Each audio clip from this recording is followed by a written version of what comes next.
Want to speak real English from your first lesson? Sign up for your free lifetime account at EnglishClass101.com. Hi everybody, my name is Alicia. In this lesson, I'm going to talk about some phrasal verbs that we use to express movement. I've broken down the phrasal verbs here into groups according to the preposition we use with the verb. In this lesson, I've included some phrasal verbs that are very common and that might be confusing the first time you see them. Let's get started. Okay, let's begin with this group of phrasal verbs here. The first one is the group up. Now, I've chosen a few here to include in today's lesson, but this is not all of the phrasal verbs. There are many more. I want to focus on these because they may be a little bit hard to understand. So first, let's look at these two.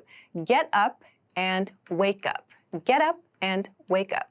To get up means to move from bed. So you have your eyes open and you get up, you move your body from your bed, the place where you're sleeping. We use get up to describe that action, moving your body from bed. Wake up, on the other hand, we sometimes use in the same way as get up. However, wake up means to open your eyes. So after you sleep, the first thing you do probably is open your eyes. We can use wake up to describe that. So, for example, I woke up and I got out of bed. Okay? I woke up and I got up. I just used got out of bed as well. We can use that too. But I woke up and then I got up would be another way to say that. Okay, next is sit up. Sit up. To sit up means to sit straight in a chair. So imagine, as many of us do, we relax into this position. So our back makes a curve. When we sit up, we sit straight in a chair. So if you tend to sit like this a lot, someone might say to you, hey, sit up. It's better for your back. So sit up means to sit straight in a chair.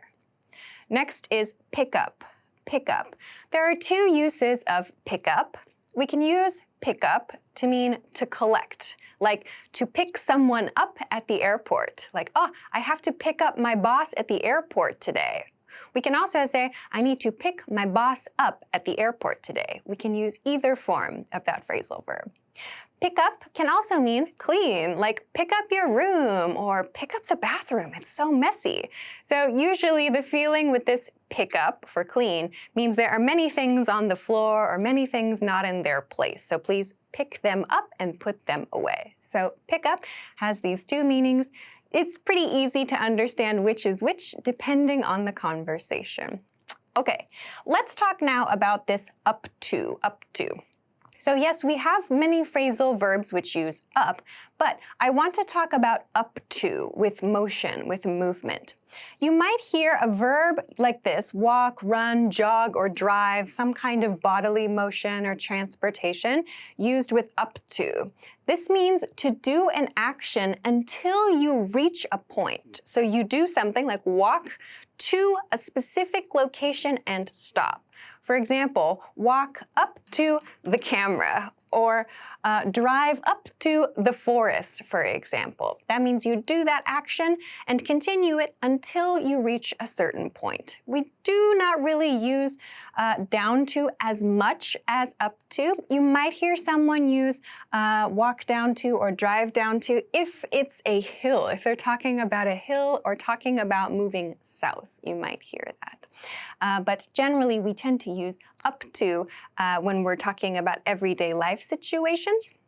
And if you hear down to used, it's probably because the person is talking about going literally down a hill, down a slope, down something sloped in this way, or because they're talking about moving south specifically. So that's up to. Okay, now let's talk about down. So some phrasal verbs we use with down are take down, put down, and knock down. Take down, put down, and knock down. Take down, there are a couple of uses of take down, but for motion, for movement, I want to focus on this one. To take something down means to remove something, So if I have a picture on the wall, I could say, I need to take this down, which means I need to remove this. We use this phrasal verb a lot for decorations. Decorations, signs, pictures, something we put on a wall or something. We put on a billboard, some kind of like advertisement maybe. We use take down to refer to removing that. Okay, next is put down, put down. Put down has another meaning that I'm not going to talk about so much in this lesson, which means to make someone feel bad. But I want to focus instead on put down to mean place something down, to place something down. So imagine you have a cup of coffee or tea and you need to do something else quickly. You need to use your hands. You need to put down your coffee or tea and do the other thing. So when you move something from a high position and place it in a lower position, like on a table or on a desk, you can use put down to describe that. I need to put down this coffee. You might also hear people say, put down your phone, we need to do this. It means stop looking at your phone, put it down on a table or put it down maybe in your bag. So put down means to place something down lower than its original position. Okay, next one is knock down. Knock down. To knock something down means to cause something to fall, to cause something to fall. So if you have an object on a shelf and you walk past the object on the shelf and you touch it with your shoulder, you might cause the object to fall down. We use knock down to describe that. To knock something down means to cause something to fall. I also just said fall down, fall down. For something to fall down means it does it on its own. Like maybe I'm walking, I trip, I fall down. I cannot say knock down because nothing caused me to fall. Fall down is for something that happens independently. I caused it. To knock something down means you caused that thing to fall down. Okay? All right, let's go to the next group. On this part, in this middle part, we have in and out, in and out. So let's cover these first two. Go in and get in. To go in and to get in both mean enter, to enter something. But we use go in for buildings, like go in the bank. You might also hear go into, that's fine as well. Like go into the bank, or go in the supermarket, or I went in the hair salon, or something. So go in refers to a building. We are entering a building.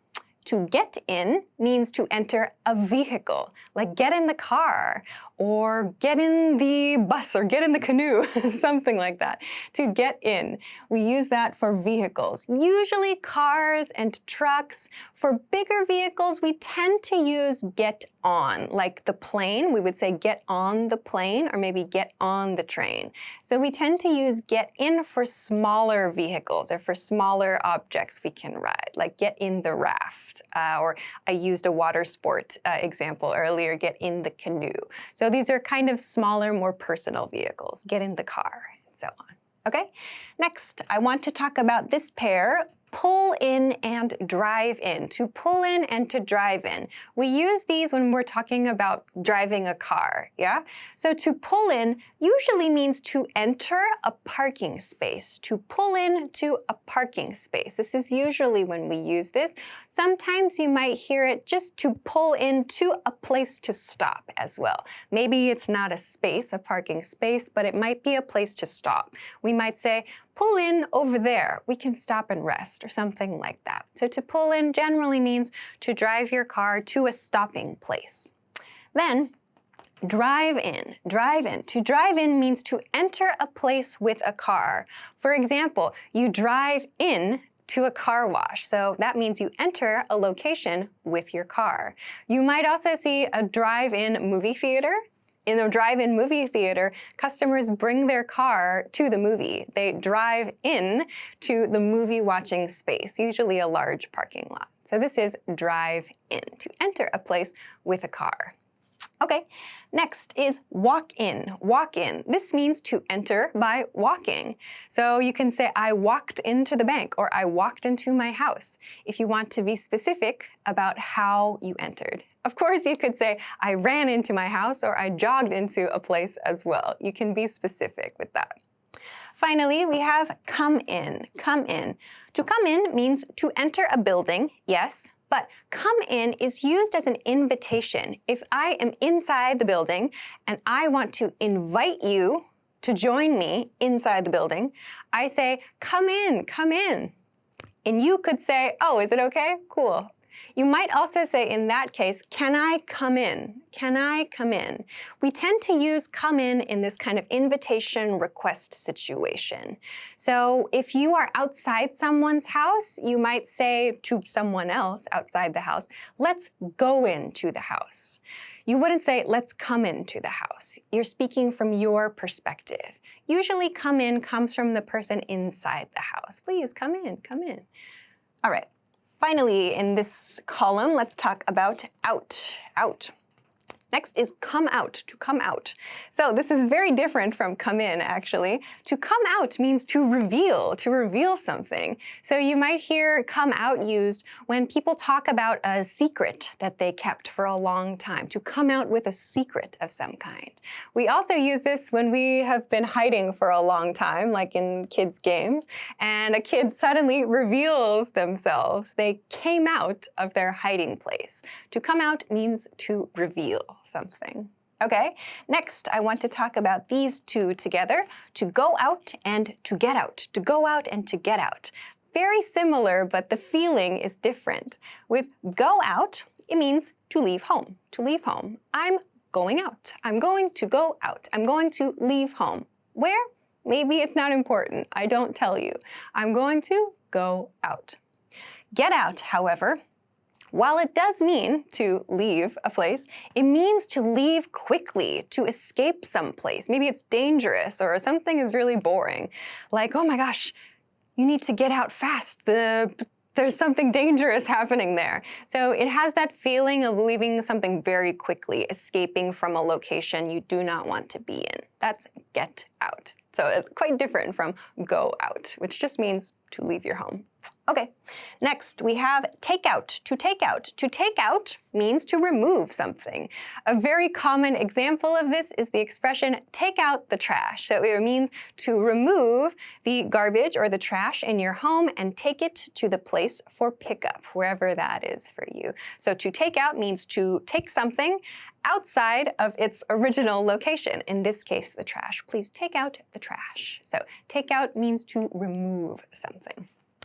Next is pull out, to pull out. To pull out means to remove something by pulling it. So a great example of this is an electrical cord. When you want to unplug your computer, you can pull out the computer's electrical cord from the wall. So we use pull out to refer to removing something by pulling it. Okay, great. Let's go to the last part for this lesson.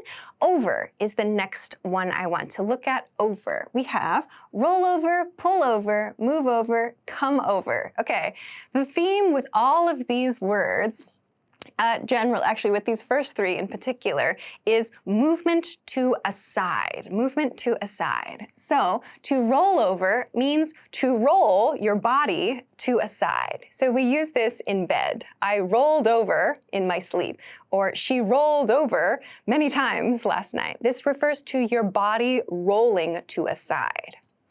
Pullover refers to driving a car to the side. So when you're driving down the road, you need to stop somewhere for a moment. We usually use pull over to describe that. Or maybe the police catch you and you say, oh no, the police, I should pull over. That means to drive your car to the side and generally stop, to pull over. Move over means to move to the side. So any side motion, we can describe that as moving over. Like I just moved over in this video. I moved to the side. We often use move over as a command. Like there are too many people on the couch. I want to sit. I can say, hey, move over, let me in. So that means please move to the side, move to the side.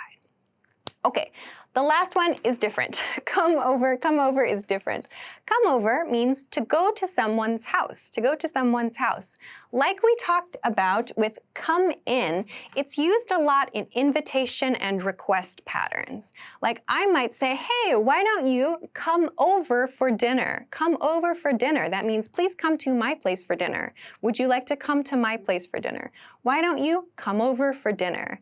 And to accept the request, the person could say, oh, sure, yeah, I'll come over about 7. That means to go to someone's house.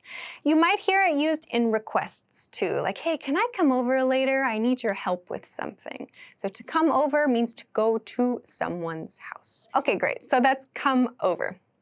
All right, let's move on to the last couple of groups here. Next is fall off and knock off. Fall off and knock off. I talked about these earlier here a little bit when I talked about knock down. Yeah, to knock down is used in the same way as knock off, right? So you cause something to fall from a high place. You knock it off the shelf. I knocked the marker off my hand. So again, when you use knock off, it refers to falling from something, causing something to fall. You did something. Fall off, on the other hand, means I did not do anything. Something just fell down. I did it independently. So to fall off means to be moved from a high place. To knock off means to cause something to fall. We can also use knock off to mean to quit. This is used as a command generally. We say, knock it off. That means please stop or just stop. It sounds very aggressive and very direct, but you might hear it used in this way, especially among kids or when parents are talking to children. Knock it off, that's annoying. So fall off, no outside force, something just moves independently, or knock off as well. Also, yeah, quick point, fall down is different from fall off. So to fall off means it's on top of something. Fall down can be used when, for example, a person is standing and they suddenly drop. That's fall down. I could not say I fell off. That would be incorrect. We use fall off and knock off to talk about something moving or falling from a surface. Okay, let's go to the last group here, by. By. We have pass by, stop by, and drive by. Okay, pass by, pass by. Pass by means to move past a location. So to pass by, imagine you're driving a car, means you get close to something, but you don't contact it, and then you continue moving. So we describe this as pass by. For example, I might text my friend, hey, I passed by your house today. How are you? I was thinking of you. So to pass by means to move close to something on a course and then continue on. Stop by means to stop somewhere briefly. So we can use the same example. I need to stop by the store for some milk. And then you continue on. The feeling with stop by is it's a very, very brief stop. So I stopped by the store or I stopped by my friend's house to say hello and then I went home. So it's a very quick, short stop. Finally, to drive by. Drive by is used specifically when you are in a car. So I drove past my friend's house is also okay to use. To drive by or to drive past as well is the one I just used. I drove by my friend's house. The difference here, pass by and drive by, you can use pass by in the same way as drive by. If you are driving a car, you can say, I passed by my friend's house. That's fine. If you want to be specific, and mention you're in a car, you can say, I drove by my friend's house, yeah? So pass by can be used for any kind of motion. Maybe you're walking or jogging or riding a bicycle, whatever. You can use pass by for all of them. You can use drive by or cycle by or jog by, whatever, to be specific about the manner in which you passed a location. Okay, cool. All right, so that's a bunch of verbs, a bunch of phrasal verbs that you can use to express movement. I hope that this lesson was helpful for you. Of course, there are many more phrasal verbs, and of course, there are other phrasal verbs that we use to express movement. If you want to practice those or practice with some of these in the comments, or if you have any questions, please feel free to leave them in the comment section below. If you enjoyed this lesson, please don't forget to give it a thumbs up and subscribe to this channel if you haven't already. Also, check us out at EnglishClass101.com for some other things that can help you with your English studies. Thanks very much for watching this lesson, and I will see you again soon. Bye! Want to speed up your language learning? Take your very first lesson with us. You'll start speaking in minutes and master real conversations. Sign up for your free lifetime account. Just click the link in the description.